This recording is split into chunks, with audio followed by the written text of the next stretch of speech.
అబ్బబ్బా! కర్రీ చేయాలంటేనే విసుగొచ్చేస్తుందండి. మీ ఇంట్లో కూడా ఇంతేనా? క్యారెట్లు, ఆకుకూరలు ఇవన్నీ తినాలంటే చాలా కష్టంగా ఉంటుందా? మా ఇంట్లో అయితే చాలా చాలా కష్టమండి. ఎవ్వరికైతే ఇష్టం ఉండదు. అదే నాన్ వెజ్ అలాంటివైతే ఇష్టంగా అయితే తినేస్తారు. ఇలాంటి వాళ్ళ కోసమే ఈ రెసిపీ. ఫస్టు ఆయిల్ వేసుకొని, తర్వాత జీరా వేసుకొని బాగా ఫ్రై చేసుకోండి. చిటపటలాడేసిన తర్వాత ఆనియన్ వేసుకోండి.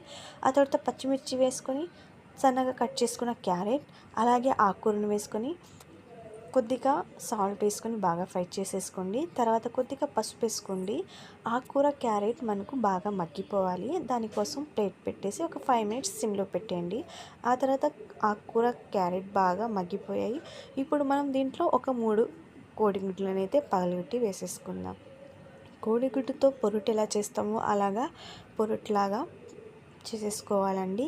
ఆ తర్వాత మన ఇంట్లో ఉండే తాలింపు పొడి ఉంటుంది కదండి, అదైనా వేసుకోవచ్చు, లేదా మీ ఇష్టం అండి, కారమైనా వేసేసుకోవచ్చు.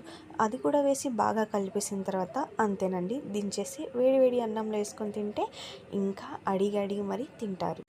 అలాగే ఒక లైక్ కూడా కొట్టేయండి.